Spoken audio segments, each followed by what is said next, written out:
Hi, my name is Matt Marcy, and over the last 15 years, I've been lucky enough to be able to do what I love: entertain people.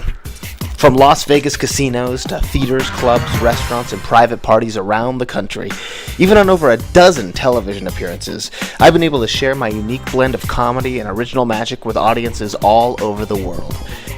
I've even mixed my magic with company messages to entertain at trade shows, sales meetings, and other corporate events for Fortune 500 companies like Sony, Toshiba, Comcast, Bank of America, and nearly 200 others. And I've been able to do all this because when I was 6 years old, I learned my first magic trick, and it developed in me a passion that has become my life. Well, it's my hope that with this DVD, you can make magic a part of your life as well. And it all starts with these simple tricks to blow their minds.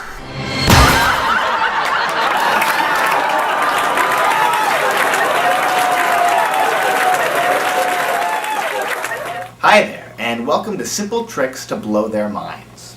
My name is Matt Marcy, and on this DVD, I'll be sharing with you the secrets to over 20 different magic tricks, all using nothing but simple everyday items you'd find around your house. We've divided the DVD into 4 different sections. The first is called Basic Tricks. These are the simplest magic tricks that require very few props and are good to start with if you're a young person with small hands or if you're a little intimidated by performing magic. These strong tricks are easy to do, so start with those. The second section is called Table Magic. This is magic using items that you'd find on most any restaurant table. That way, if you're out to dinner and someone wants to see a magic trick but you don't have anything on you, you can perform some amazing miracles just with the items on the table. The third section is called Card Magic. I always said it was important for everyone to know at least one good card trick, and you'll learn several on this DVD. And best of all, they're all self-working. There's no sleight of hand involved. The last section is called Prepared Effects. Now these are more advanced tricks that require a little bit of preparation, a little more practice, and maybe you have to assemble a few more items, but believe me, they're all well worth it. Now the secrets I'm sharing with you have been passed down from magician to magician for thousands of years, and magicians are very careful about their secrets. I'm expecting that you'll treat these secrets with the dignity and the respect that they deserve. And that brings us to the most important rule of being a magician. Don't divulge the secrets. People will ask you, but believe me, you don't want to tell them. As soon as they know, the mystery is gone. And worse, the secrets behind tricks, they're not that fancy or exciting, and often when people know the secret, they forget how much they enjoyed the trick in the first place, and they just think it's silly. It's better not to tell them. Another important rule of magic is not to repeat a trick, because once is magic, but twice is education. It's much easier for them to figure it out the second time. So if someone wants to see a trick again, tell them you're not allowed to repeat a trick, you'll just show them something else. And finally, and maybe most importantly, practice. Practice, practice, practice. Over and over. Practice alone at home. Practice in front of a mirror so you can see what it looks like from the audience's point of view. And also, don't just practice the moves and mechanics of the trick, but practice what you're going to say. The pattern. Remember, when you perform these tricks, the audience has never seen them before, so you have to walk them step by step through the trick, just like I'm going to do on this DVD with you. You don't want to go out there unprepared and be embarrassed because you forgot to do something and you didn't practice enough. I have. It's not fun. Alright, with that in mind, I think we're ready to get started, so let's begin with some simple, basic tricks.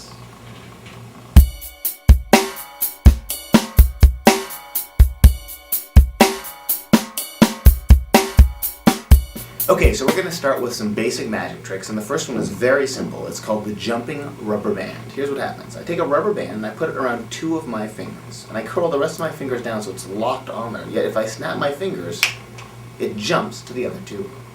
Look, I can do it again. I curl my fingers down, and I snap and it jumps back and forth. But I'll make it even more impossible with a second rubber band that I wrap around the tips of my fingers, trapping that rubber band on my hand. It doesn't matter. All I have to do is snap, and it jumps to the other 2. I can do this all day long, and so can you. Okay, the jumping rubber band is very, very easy to do. First of all, you need to get 2 different colored rubber bands. I use this size right here, which is an appropriate size for me. If you're smaller or have small hands, you might want to start with a smaller rubber band. Start by putting it over your first 2 fingers, just like that. And here's what happens. I'll show you from the back what it looks like. When you curl your fingers down, you're actually going to pull down on the rubber band and curl your 4 fingers inside, so all 4 fingers are inside. That way when you open your hand, I'll do this in slow motion, you'll see the rubber band actually slides over onto the other two fingers. Okay? I'll do it again. You pull down, your 4 fingers go in, and when you open your hand, it slides to the other 2 fingers. So from the front, at actual speed, it looks like this. Pretty amazing. Now to make it even better, take a second colored rubber band and wrap it around the tips of your fingers, twisting it a half twist between each finger. That makes it seem impossible, but look, it works exactly the same because the rubber band will go up and over just like that. So again, when you curl your fingers down, pull down on the rubber band, put your 4 fingers inside, and then you snap, and it jumps to the other 2. Back and forth, all day long. The jumping rubber band, very easy to do. Okay, this trick is called the domino card because it's a card that looks like a traditional domino. You can see that I have 6 spots on this side. There's actually 3 on this side, 4 on this side, and 1 on this side. I'll show it to you again. There's 6 over here, 3 over here, 4 over here, and 1 over here. Crazy, huh? Okay, this is the domino spot card. Very easy to do. You need to start by making one of these cards out of an index card. Now on this side it looks like you have 6 spots, but really you're going to color in just 5 spots. You're going to leave this space blank. On the other side, instead of 3, you're actually going to color 2 spots, just like that. Now notice that I've made the spots in the location that they would be on a die or on a playing card. If there were 3, it would be 1, 2, 3. So don't center those 2 spots. Make sure it's 1, 2, and there's a blank space at the bottom. Likewise on this side, make sure that that blank space is where a spot would be. Okay? You start with this 5 spotted side facing the audience. Your hand, your right hand, if you're left-handed you'll reverse all this, but if you're right-handed, your right hand comes in and you're going to cover that space with your 4 fingers and your thumb goes behind just like that. Now to the audience you tell them you have a 6-spotted domino and their mind will tell them that's exactly what they're seeing. Okay? Now what's amazing is in a minute you're going to have this card reversed and cover up the spot and it will make that side look like there's 4 spots. On the other side it's the same thing. From the bottom you can hold it and it looks like there's 3, but if you hold it this way it looks like there's 1. That's how the trick works. Okay, let me show you exactly how this works in slow motion. You start with the 5 spotted side facing the audience. Your right fingers cover that empty space with the thumb behind. Okay? Now your other hand is going to come up with the thumb in front and the fingers in back. And on the back you're going to cover the empty space at the bottom with your fingers, just like that. Okay? That way, when you turn the card around 180 degrees, it looks like there's 3 spots. Now you're going to do the same thing from the side. Your thumb is in front, your fingers in the back. You're going to cover that extra spot so that when you turn the card over, it looks like now there are 4. Repeat it again. Your thumb comes up from the bottom in front, your fingers behind, you grab it and you turn it. Now you're covering the spot so there's just 1. Again, from this side, your fingers in the back, your thumb in the front, you're going to cover an empty space and it looks again like there's 6. You're going to repeat this over and over and over again. Don't do it too fast. The idea is to get it smooth. So you can show 6 on this side, 3 on this side, 4 on this side, and 1 on this side. Cool trick, huh? This is called the linking paper clips. You need to start with a bill. It could be any bill. This is a 10. I'm going to fold the bill into thirds and clip it together with 2 different colored paper clips, just like this. A blue one here and a red one here.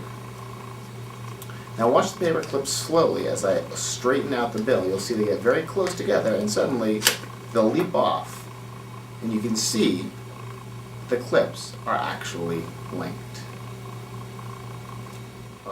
Alright, to do the linking paper clips, all you need is a bill of some sort, any denomination will work, and 2 paper clips. Now I use different colored paper clips, but any 2 paper clips will work.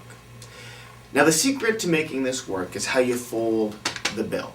You're going to fold the bill into an accordion or Z style in thirds, in 3 sections, just like this, so that it kind of looks like a Z.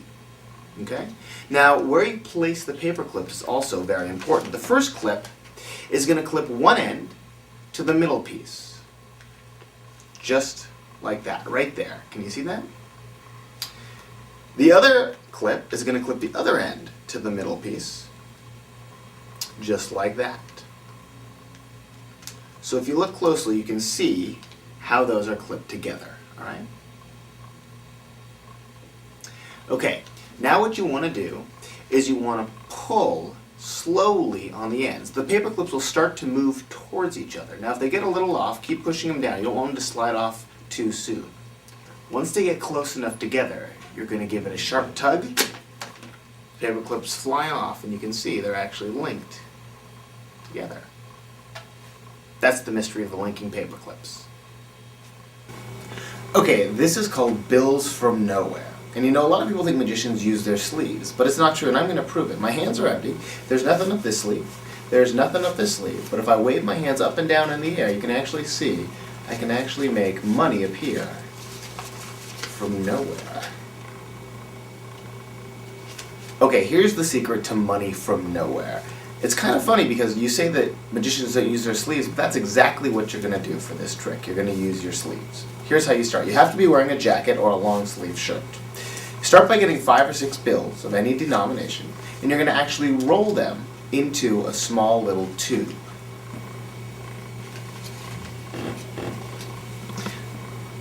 Okay, once you have your tube rolled, you're going to put it in the crook of your left elbow, and you're going to fold some of your fabric over so that the bills are hidden in there. Now when you start your show, you walk out on stage with your hands kind of bent to hold them there, and you introduce yourself. This is a great way to open a show. You say, people think magicians use their sleeves, but they don't, and you're going to prove it. Show your hands empty. Reach to your right elbow and pull up your sleeve to show there's nothing up that sleeve. Then reach to your left elbow and pull up that sleeve, and as you do, you're going to steal out that money, that roll of money, into your right hand. Put your hands together in front, wave them up and down slightly, and as you do, you're going to unroll the bills behind your hand, showing that you can produce money from nowhere. Okay, this is the pencil through dollar bill version 1. Let me show you what it looks like. You take a dollar bill, an ordinary dollar, and a piece of scratch paper. We're going to wrap the bill around the scratch paper, just like that, and fold it in half, so we're essentially locking the bill to the paper. The bill is trapped in there. Okay? The pencil goes right up in between, and watch carefully. I'm just going to give it a good push right through, just like that, all the way through. Now here's the amazing thing. Watch, if I blow, we end up with a bill that is completely unharmed, even though there's still a hole in the paper.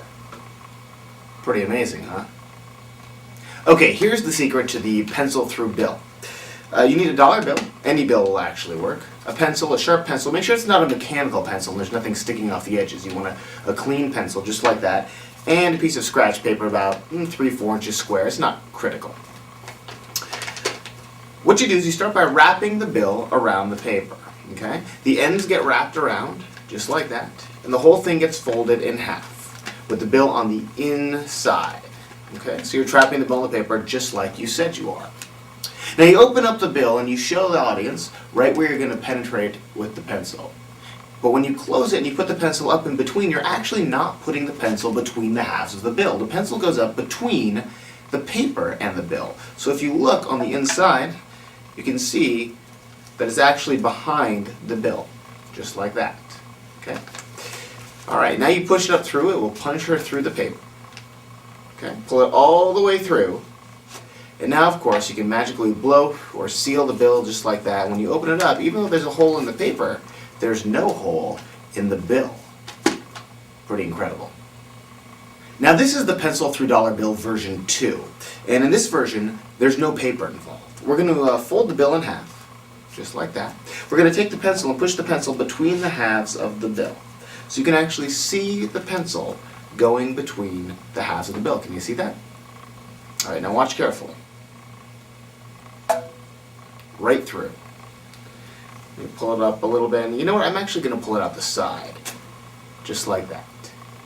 But amazingly, all I have to do is run my finger over it, and the bill is completely unharmed.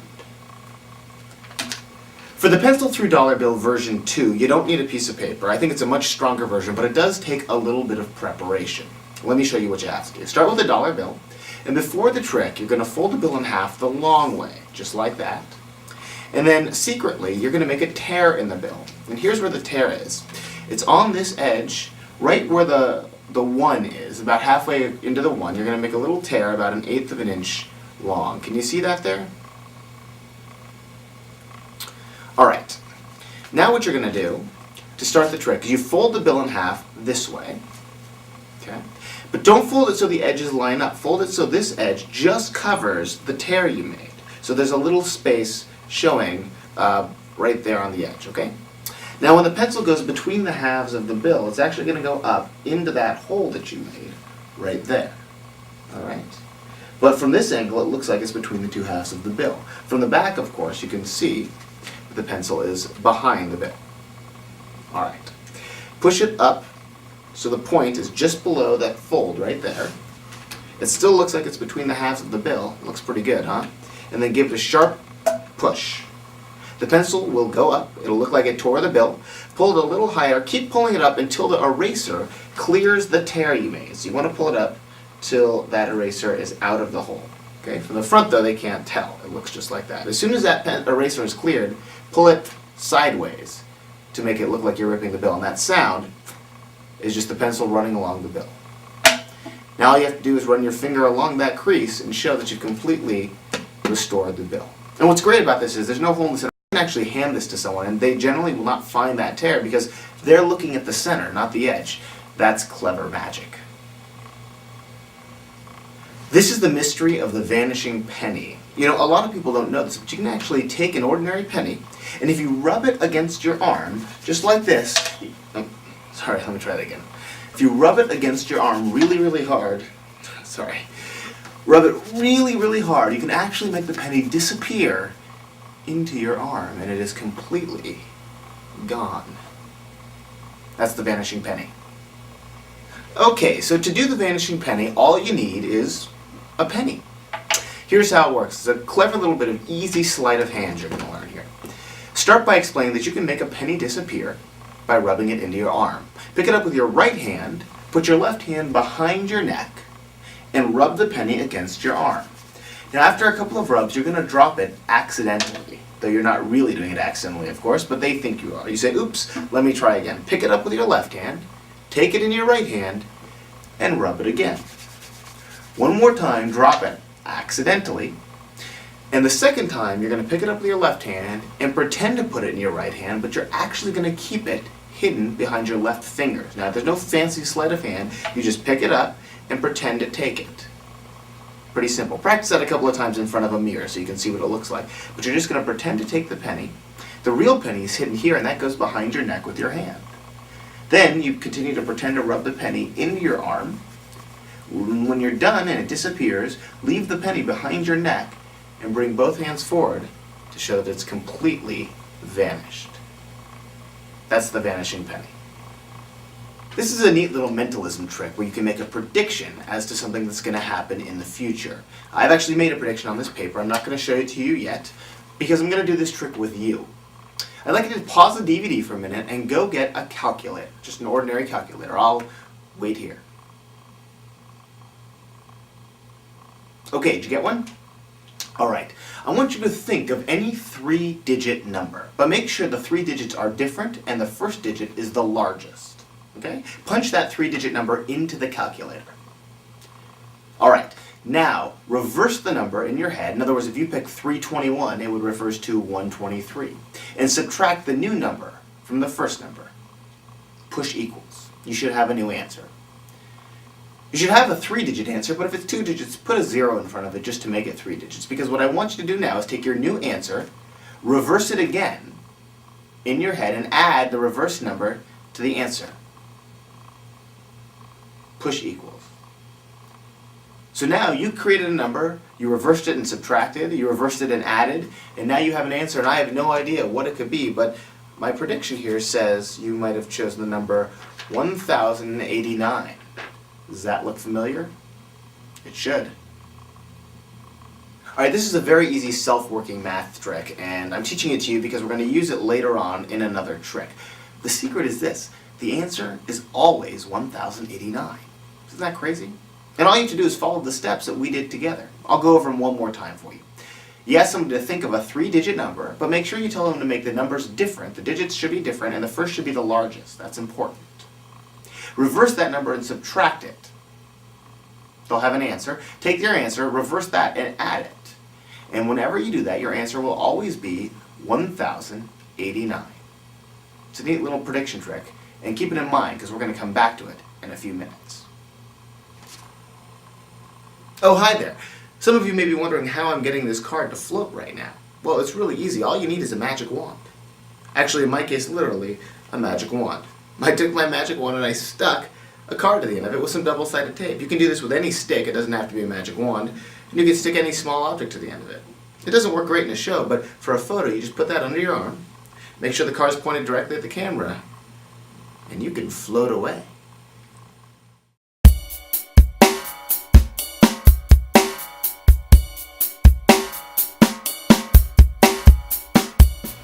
Welcome to the table magic section. Now in this section we'll be learning tricks that you can do with items you'd find on just about any restaurant table, which is convenient if you're out to eat and someone wants to see magic but you didn't bring anything with you.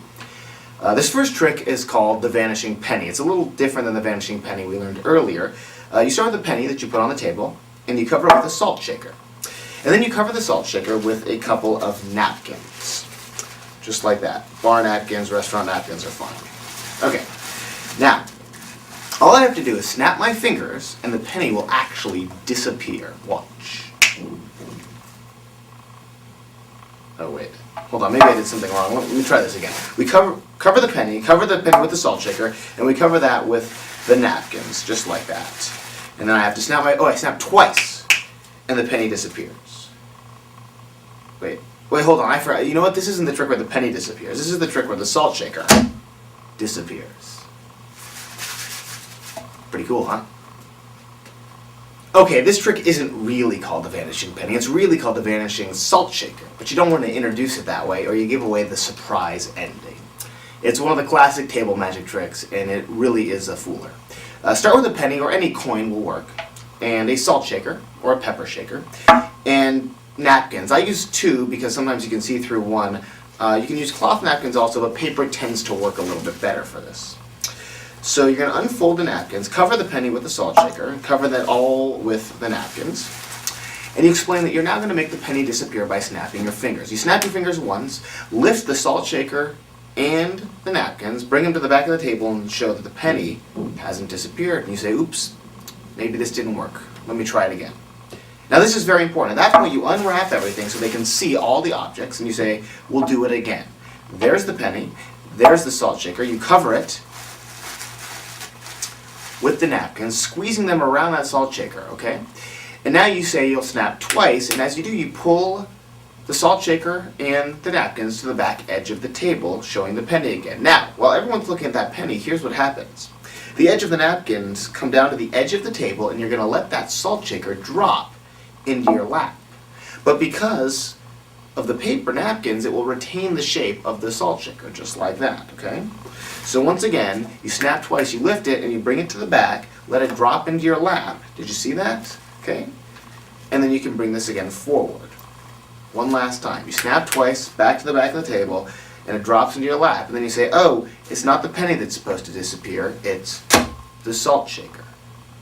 Okay? Alright, there you go, the vanishing salt shaker. You know, in addition to doing magic, I'm also an expert in karate.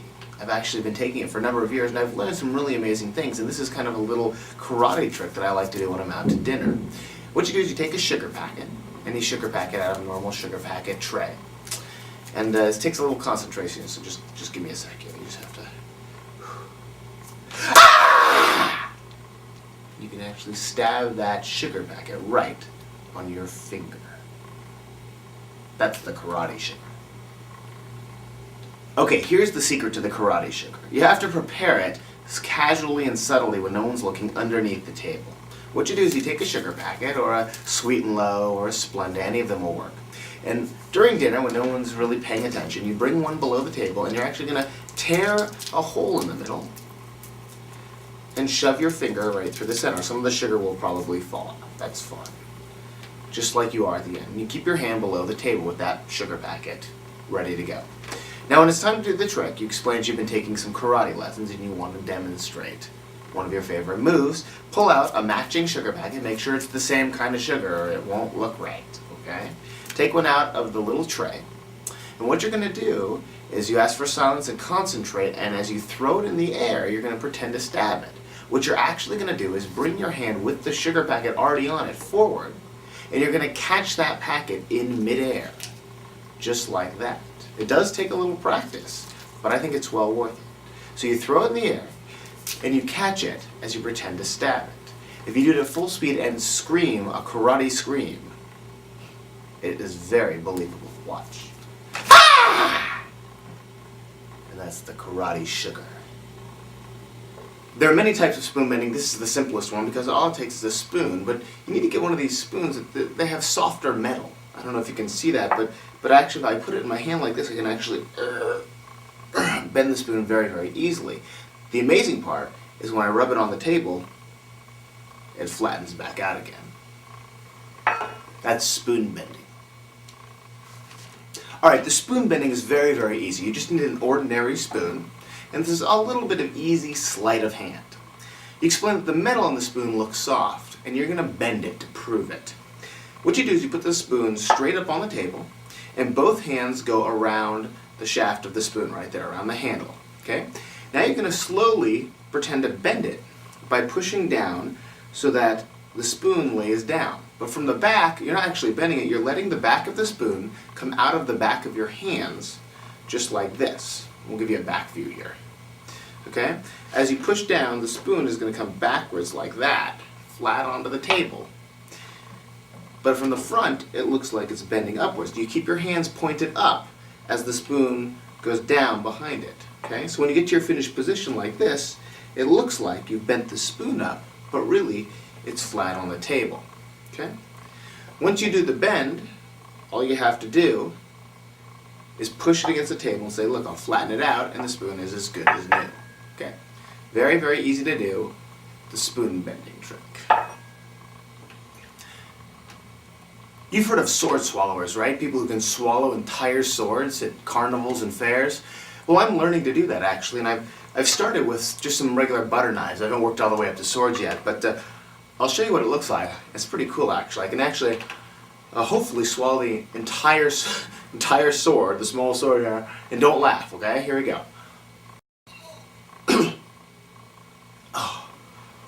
Oh yeah, it's right about there. That's sword swallowing with a knife.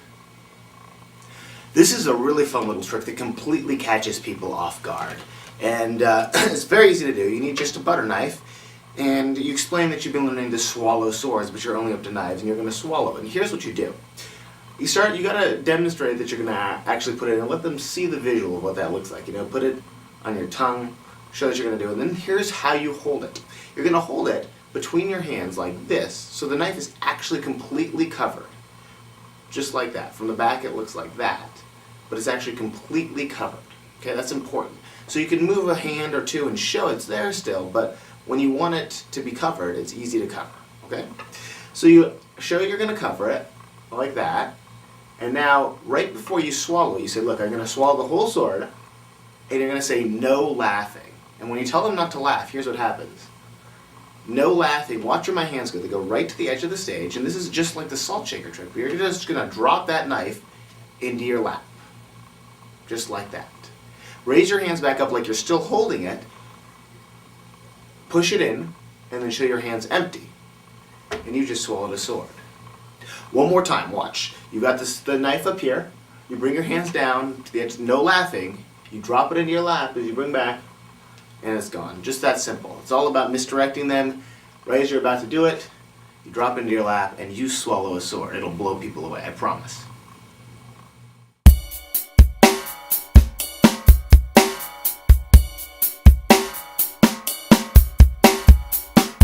Okay, welcome to the card magic segment. Tiffany here has volunteered to help with a couple of card tricks. And we're going to start with a classic. This uses just a regular deck of cards. All the backs are the same. All the fronts are all different. Tiffany, go ahead and reach in there and pull out any card you'd like. Look at it. Show it to the camera. Excellent. Put your card on top of the deck and cut the deck anywhere you want, cutting your card into the middle of the deck so it's totally lost. Now my job as the magician is to make her card turn over in the middle of the deck just by snapping my fingers.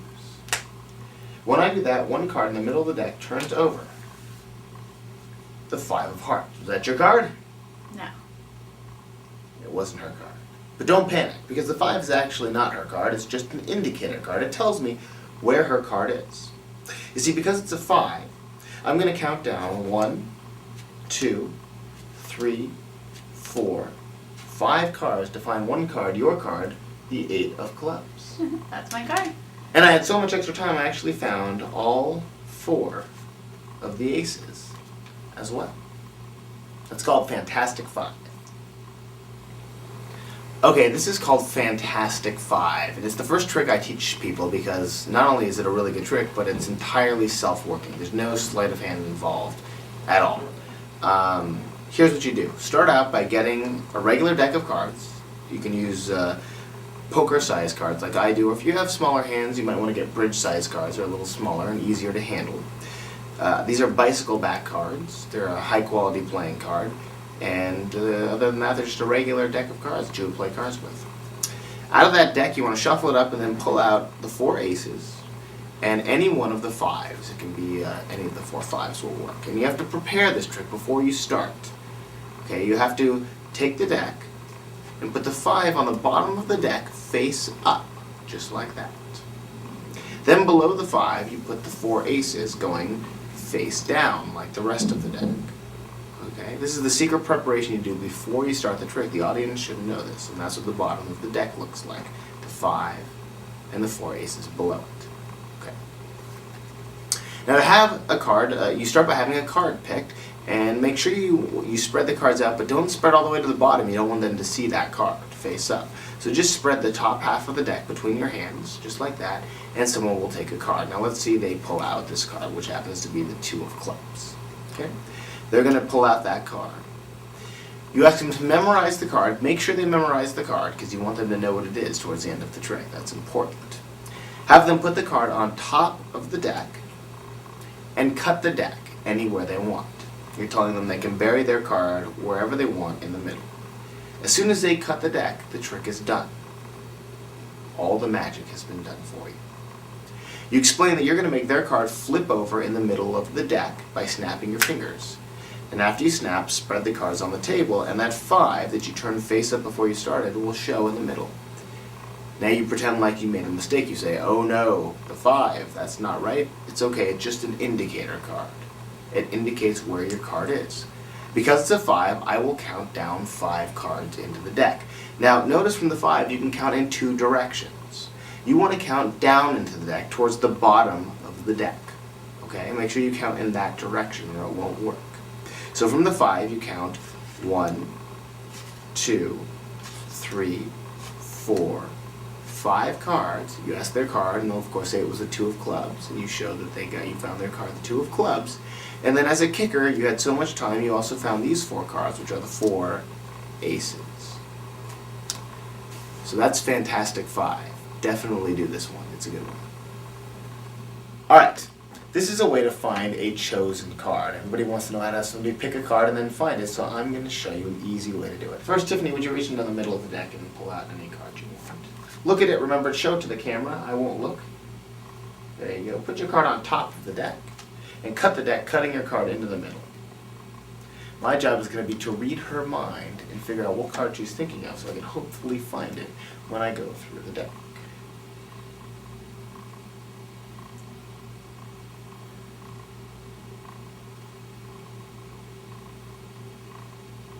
Was your card the 9 of clubs?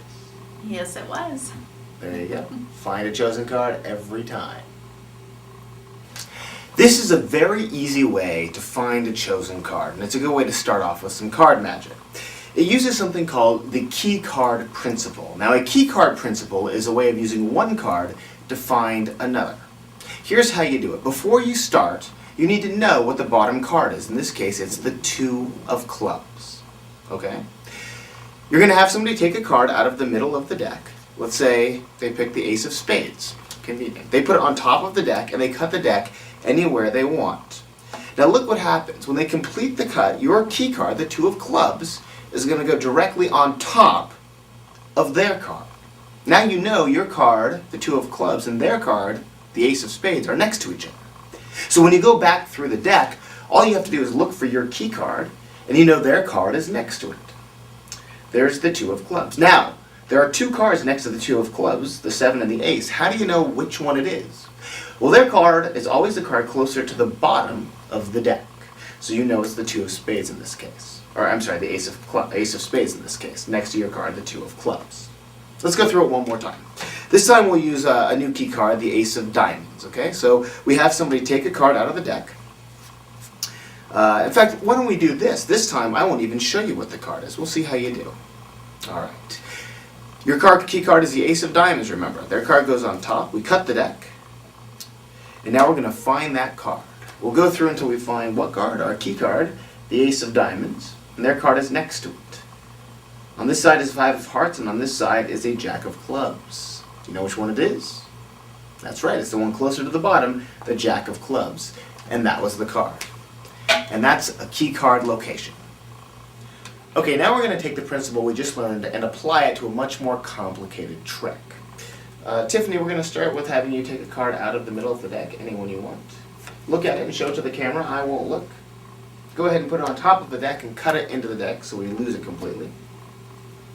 Now, a lot of times people think magicians cheat and take cards out of the deck. So I want you to make sure your card's still in there. Don't say anything if you see it. I'm just going to go through the deck and see if it's in there, okay?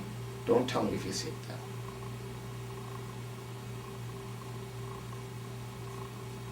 Did you see it in there? Yes. Okay. Now you may not know this, and you may not know this, but you can actually find any card in the deck simply by spelling its name. It's true. What card did you pick? 2 of spades. The 2 of spades. You won't believe this, but if we take the deck and spell out TWOOFSPADES, we end up at the 2 of spades. That's the spelling trick. For the spelling trick, we're going to use the principle of the key card that we learned earlier to make this trick work. It's a neat application of that principle. You have to start, just like before, knowing the bottom card as your key card. In this case, it's the 7 of spades. Okay? Somebody picks a card, remembers it, and they put it on top and cut it back into the deck. Now, like before, we know it's next to our key card. Now, what I generally say at this point is sometimes people think magicians will take cards out of the deck, and I want you to make sure that's not the case. So I'm going to go through the deck and see if your card's still in there. And this is important. You have to tell them, if you see your card, don't say anything. I don't want you to ruin the trick. Don't let me know where it is. Just make sure it's still in there. Okay? So then we're going to go through the cards until we see our key card, the 7 of spades, and we know their card, the 10 of clubs, is next to it. So, starting with the 10 of clubs, in our head, we're going to spell the name of their card. Remember, starting with their card, the one next to our key card, we're going to spell its name in our head as we keep going through the deck. So TENOFCLUBS. And of course we do that in our head. Now at this point, you're going to break the deck right there and say, did you see your card? Of course they'll say yes, so the rest of these cards go on the bottom. That's it, the magic is done, you're all set and ready to go. You've put their card in the right position. All you have to do is ask them the name of their card. They'll say 10 of clubs, and you can spell TENOFCLUBS, and you find the 10 of clubs. Let's go through it one more time. What do you do first? You have to start with a key card, the card on the bottom of the deck. This time we're going to use the 4 of spades. They go through and they take a card. They put it on top. I'm not going to show you what it is this time. And they cut the deck, cutting their card next to yours. Now I say what? I'm going to go through the deck so you can make sure your card's still in there. Don't tell me if you see your card. Don't make any signal to let me know. Just make sure it's still there. So we go through and we look for our key card, the 4 of spades, and we know their card is next to it. We now know their card is the 6 of spades. So we start spelling on their card very slowly, SIXOFSPADES, and we break the deck. Did you see your card? Of course. The rest of these cards go where? On the bottom. Very good. That means that we've now put their card in the right position. So now what we say is, what was your card? They say the 6 of spades. You spell out SIXOFSPADES. Okay? Couple of tips to remember doing this trick. First of all, remember you're going to start spelling not on your key card, but on their card. Okay? So when you see your key card, you have to back up one card and start spelling there. And make sure you spell the name of their card, not the name of your key card. That'll mess you up. One other thing to remember is that when people do this, sometimes they'll go through the deck very quickly until they find their key card and then slow down because they're going to start spelling in their head. Well, that looks kind of silly. So what I recommend is that you start going slowly from the very beginning. Spread a few cards, spread a few more. Don't rush, take your time, so then when you see your key card and you start spelling, it doesn't seem like you've slowed down suddenly and something has changed, okay? This is a great trick. You can do it with a borrowed deck of cards without any setup or any preparation, and it will blow people away, I promise. Practice it a few times first, and then go out and enjoy the spelling trick. Alright, this is the world's fastest card trick. I'm going to take these two cards and put them into the deck in two separate places. And even though they go into the deck in completely separate places, I will find them both in under a second. Watch, here we go. That's the world's fastest card trick. Okay, this is the world's fastest card trick, and it's a little sneaky. You're going to need to start by taking 4 cards out of the deck. These two, the 6 of diamonds and the 9 of hearts. And these two, the 9 of diamonds and the 6 of hearts. You're going to make the audience think these are the same cards, even though they're not, but they won't realize. You'll see what I mean. Start by taking one pair and putting one card on the top of the deck and one card on the bottom of the deck, just like that. To begin the trick, walk out with the other pair and say, hey, I'm going to put these 2 cards in the center of the deck in 2 separate places. Don't name the cards. You don't want them to really think about what they are. You just want them to get a quick idea, because at the end of the trick, you'll be showing them the other pair as these cards. But because they're both red, and because they're a 6 and a 9, people won't think about it as long as you don't give them too much time to concentrate on these cards. Okay? So I'm going to put these 2 cards into the deck in 2 separate places. Put them in. You could even let someone else put them into the deck if you prefer. Slide them in, and you say you're going to find them in less than a second. And you are. Here's how you do it. You take the deck, and you're going to toss the deck from your right hand to your left hand. If you're left-handed, try it in the other direction. Okay, so my thumb is on top, my fingers are on the bottom, and as I toss the deck from one hand to the other, I keep a little bit of pressure. That makes the top and the bottom cards slide off and stay in my right hand, and I can show them that I found their cards.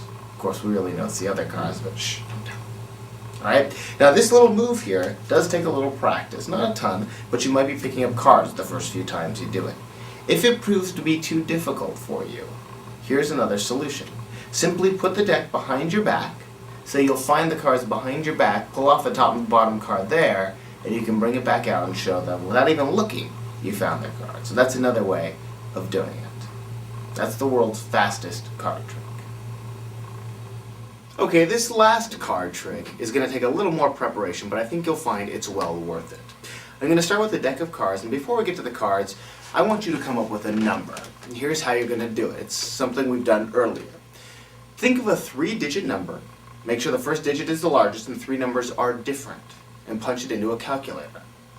Now reverse that number and subtract it from the original number.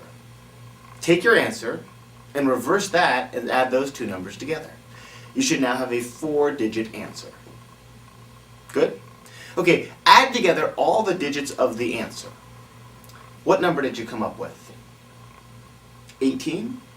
18. Okay, so I want you to take this deck of cards and count down 18 cards. Tell you what, I'll do it for you. We'll count 18 cards down. 1, 2, 3, 4, 5, 6, 7, 8, 9, 10, 11, 12, 13, 14, 15, 16, 17, 18. The 18th card down is the 10 of hearts. Well, before we started this, I actually made a prediction on this board, this dry erase board, and you can see that I wrote the name of the card is the 10 of, I guess I forgot to write down the name of the card. Hang on a sec, let me see if I can fix this. Here we go. Let's see if I can. There you go. 10 of hearts. To do this little mystery, you're going to need to do a little preparation work. The first thing you need to do is get a deck of cards, pull out the 10 of hearts, and put it in the 18th position down. Okay, that's how you're going to have to start with the deck of cards. Then you're going to have to make a board like this one. Get a dry erase board, and you're going to write on it 10 of hearts, but you're going to write that in a Sharpie or a permanent marker. And you're going to space it out so that you can write with a dry erase marker in between the rest of the letters to have the phrase, the name of the card is. The name of the card is, and you'll notice that the T for hearts becomes the I for is. Okay, just like that. Leave that face down and start the trick with the little 1089 number thing that we learned earlier. You remember you have them think of a number, a 3-digit number. The first number should be the largest, and the digits should all be different. Reverse it and subtract. Reverse it again and add, and they will come up with the answer every time, of course, of 1089. Then you ask them to add those digits together, and of course every time that equals what? 18. So they think they've come to a random number, but really it's always 18. That's perfect, because you can then have them pick up the deck and deal down to the 18th card, which will be the 10 of hearts. Now all you have to do is explain that you made a prediction, and you knew that they picked the 10 of hearts because you wrote the name of the card as the 10 of hearts. Turn it the right side up. There you go. The name of the card is, and they'll say, oh, you didn't write 10 of hearts. You say, oh, I must have forgotten. Hang on. Get out a napkin or something you can erase with, and when you erase, only the dry erase marker will erase. The Sharpie will stay where it is, and you'll end up with the card 10 of hearts. 10 of hearts. That's a fun little trick.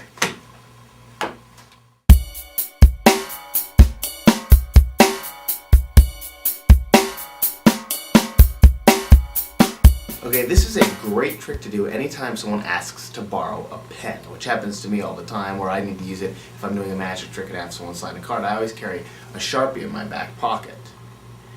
I'll usually take the Sharpie out and let somebody sign it, something, or borrow the pen real quickly, and then I say, oh, by the way, do you know why they call these magic markers? Neither do I. The vanishing pen trick is a great trick to carry with you all the time, because you can use it at the drop of a hat. You'll never know when someone's going to ask for a pen. It's great to have it on you, and you need to do a little preparation for this one. Nothing complicated. Take a pen, like a Sharpie, and you're going to get a piece of elastic, or I use a rubber band. That works too. You can use a rubber band or a piece of elastic, and you tie one end to the cap of the Sharpie. The other end gets tied to a safety pin, just like that. So you make yourself a little elastic pen, just like that. Now, you do have to wear a jacket to do this trick, because you're going to pin this directly in your back, directly behind your back, into your jacket. Okay? Okay, so once you've got it pinned into your jacket, here's what you do. If someone asks to borrow a pen, you pretend to reach into your back pocket and get it, but actually you're just grabbing onto the pen. Bring it out, making sure to keep the elastic hidden behind your hand and your arm, just like that. You take the pen out, you hold on to the cap, and you let them sign it or use the pen. As soon as they're done, put the pen back in and say, do you know why they call these magic markers? Neither do I. And as soon as you do that, you're going to let go of the pen and clap your hands, and the pen will shoot back into your jacket, just like that, and disappear. Now, something to be careful of is that the pen does not get caught on the jacket as it goes backwards. That can happen. And the way to avoid that is to make sure you leave your arm out a little, just so there's a little space between your jacket and your body for the pen to go into your jacket. So when you let go, it flies inside, doesn't get stuck on a button or on the edge of your coat. That looks a little silly. Also, if you don't use Sharpies a lot and you want to do this with a ballpoint pen, it's very easy. Just take the cap off the pen, drill a hole in the cap, and run the rubber band through that and tie a knot just so you can hold it right on there. And then that way you can do it with an ordinary Bic pen, and if somebody says, can I borrow a pen, you take it out, give them the pen, and I always like to say, hey, I always keep the cap to my pen, because when I don't, they have a tendency to disappear, and you vanish the pen at that point. So there's a lot of presentations. It's fantastic to carry around if you're a businessman and you're out a lot with a pen. It's a great thing to have in your jacket at all times. I do. Okay, this is a mind-reading trick. I've actually made a prediction in this envelope. I'm going to put it in my pocket right here. We're going to come to that at the end of the trick. Tiffany is going to help me again with this one. I brought with me a magazine. This is the Automobile Club magazine, Westways, from this month. And I'm going to ask you to do me a favor in a minute. I want you to open the magazine, and you're going to pick any right-hand page you want, a page on this side. Fold the left-hand pages under, and you're going to take the marker and make an X on the page, and then close the magazine. But I don't want to know what you're going to write on, and I don't want you to know, so I want you to do the entire thing behind your back.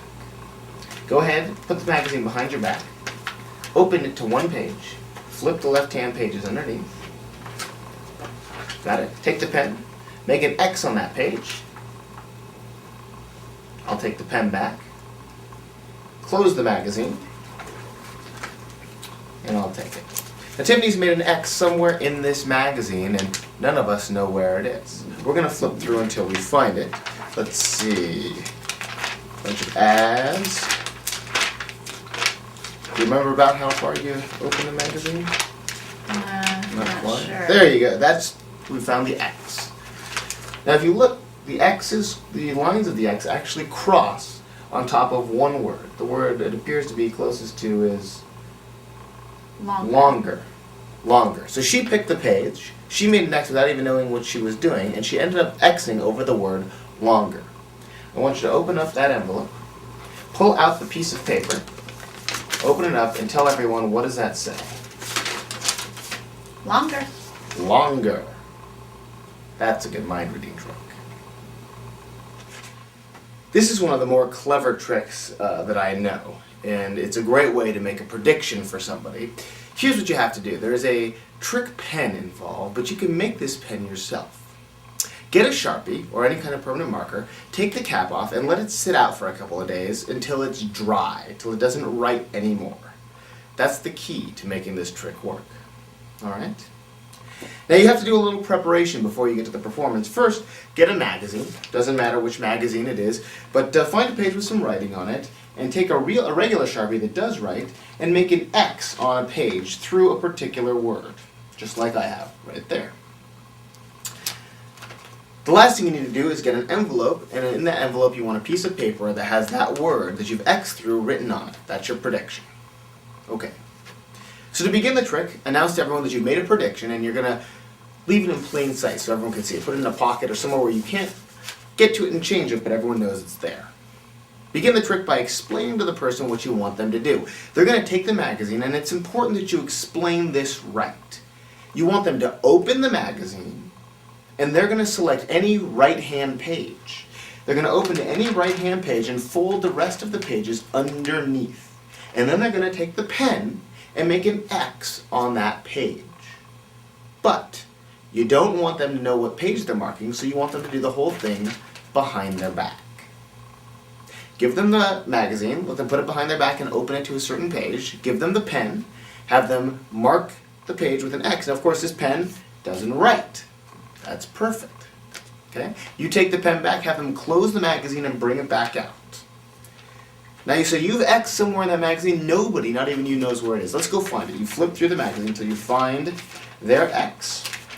As soon as you find the X, you say, oh, you've X'd through a particular word, and it looks like the word is, in this case, longer. Take your prediction out of your pocket, give it to someone, have them open it up and read it. It will say longer, and it will match and blow them away. Don't scare anyone with this one. It's a good one. Okay, this is a section on rope magic, and we're going to start with a little magic trick called the one-handed knot. It's a way of tying a knot in a rope with just one hand, almost instantly, just like that. I'll show it to you again one more time what it looks like. It actually is just a regular piece of rope. But with one hand, if you know what to do, you can actually tie a knot in the rope in just 1 second. That's the one-handed knot. So the one-handed knot. It's not very difficult to do, but the key to this is the hand placement. Alright? Start with a rope, about 3 feet long. You're going to run it over your palm in the crook of your thumb, just like that, and it lays over the back of your hand, like so. That's how you start.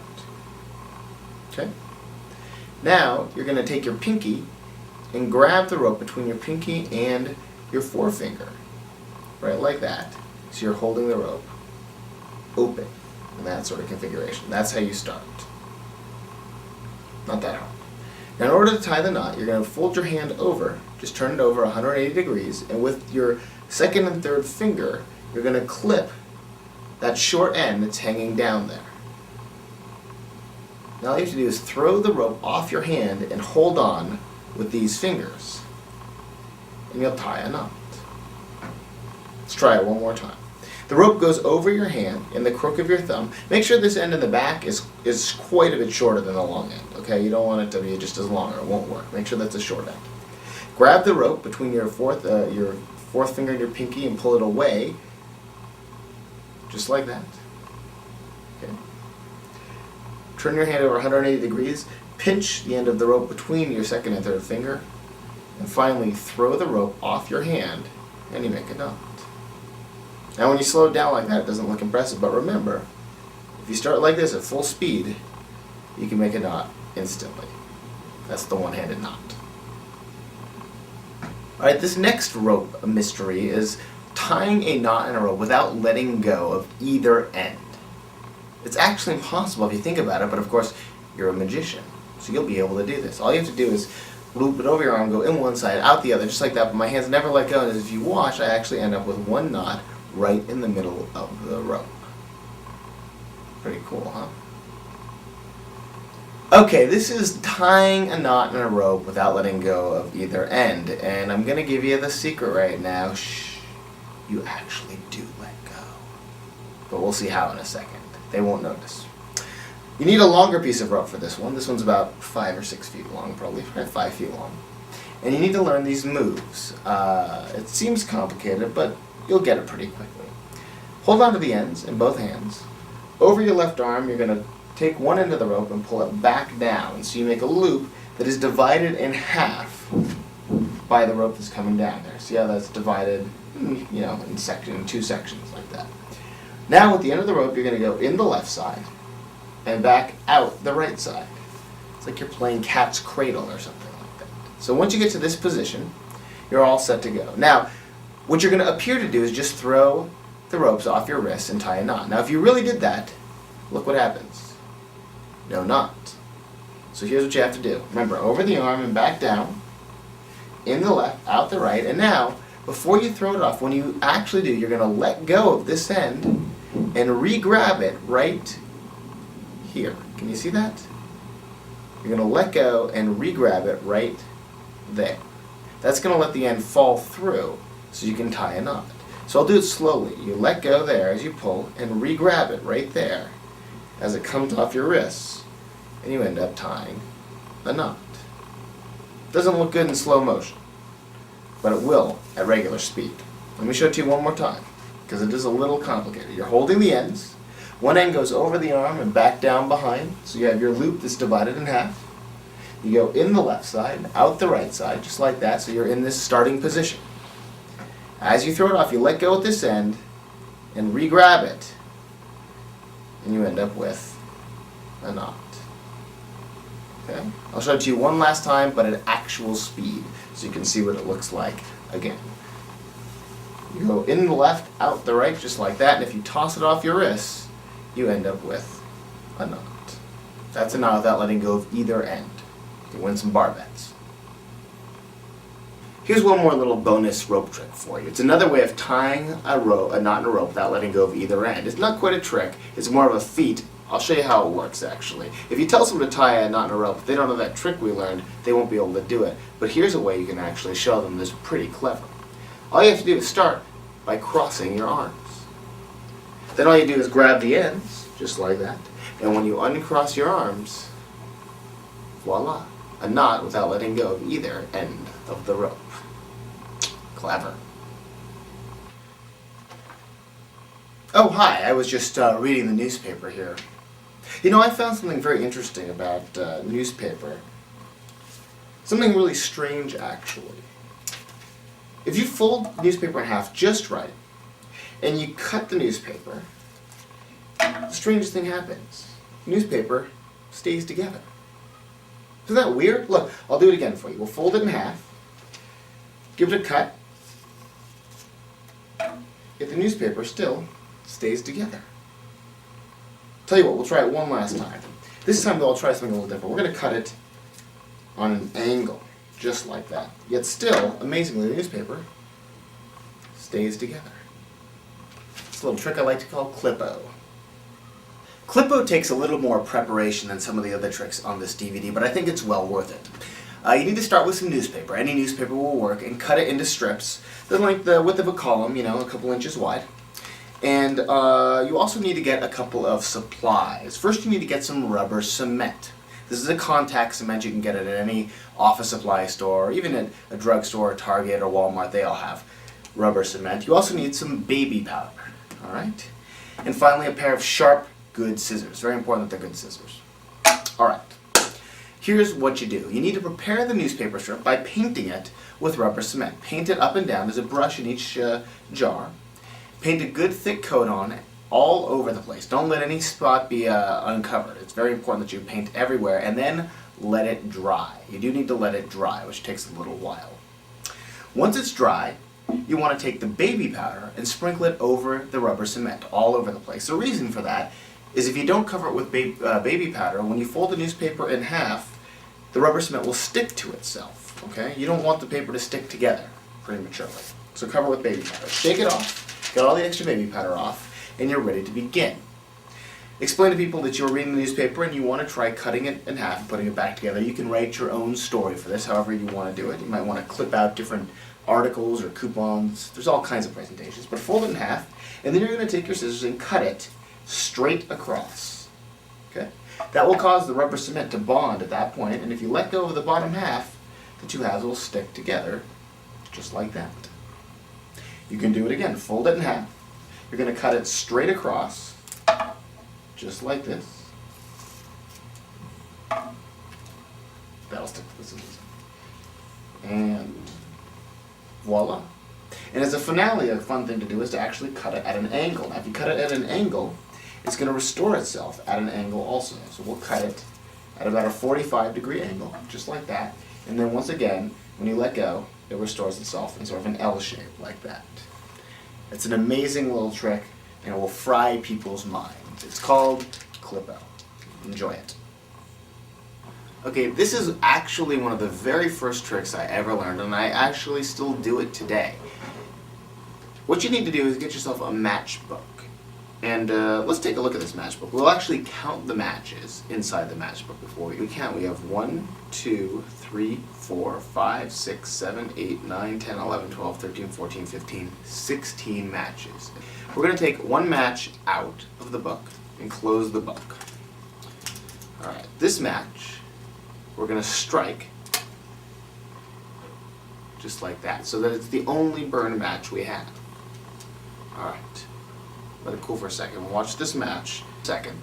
And now watch. We'll take the match and drop it invisibly back into the matchbook. And now if you look, you'll see inside the book there's one burn match. And it's actually connected in the book. And if we count, we have 1, 2, 3, 4, 5, 6, 7, 8, 9, 10, 11, 12, 13, 14, 15. Still 16 matches. That is the match miracle. Okay, so this is the miracle match, or the miracle match book, and what you need to do it is just a book of matches and a lighter. You need to prepare ahead of time this trick. Here's what you do. Open your book of matches, take one match towards the center of the book in front, and you're going to bend it forward, straight forward, away from the matches, just like that. Then you're going to light that with the lighter and blow it out instantly. Okay? So that's your burn match that you're going to produce in the matchbook at the end of the trick. And by the way, kids, do not use matches without asking for your parents' help first, okay? Alright, to begin this trick, put the lighter away. You won't be needing that again. Fold that match all the way down and close the book behind it, just like that. And when you bring the matchbook out, you don't want them to see that match, of course. So you're going to hide it with your thumb. Your thumb goes directly over, and you're going to hold the matchbook just like that. Okay? That's how you're going to start. But before you start, there's one other step. You need to take one of the matches out of the matchbook, pull it out, and then put it back in right over where the burned match is. That's going to replace that burned match. Okay? Just like that. Now you're ready to go. close the book, and cover that match. You explain that this is the Miracle Matchbook. You open the book, and you're going to count the matches. Now the reason you're counting the matches is because you're going to show the same number at the beginning and the end of the trick, which helps sell this magic trick. So let's count them. 1, 2, 3, 4, 5, 6, 7, 8, 9, 10, 11, 12. There are 12 matches in this book. And as I know it's hard to see on the video, but take my word for it, there are 12. And when you do this for someone, they'll be able to see there are 12. You're going to take one out, but you don't take just any one out. You take out the one that you prepared and put in front of the burn match. So you pretend to pull it out. It'll come out very easily because it's not actually attached. Alright, drop that match on the table. The next step is closing the matchbook and getting that burn match inside. And it's actually very easy to do. What you're going to do is turn the matchbook over, just like that. As you do that, the burn match is going to fold itself inside under your thumb. So from this side, it goes just like that. Okay? Just like that. So you turn it over, push the cover underneath and close it like that. And now, that burn match is inside. Pretty clever, huh? The next step is to light this match and blow it out. Okay? Just strike it against the back and blow it out. You don't want it to burn for too long. Okay? Drop the matchbook on the table, or you can actually have someone hold it in their hand. Sometimes that's more effective. And now you have to vanish this match. You're going to make it disappear. And it's very easy to make it disappear. I'm going to teach you the easiest way there is. Set it on the table, just a few inches from the edge.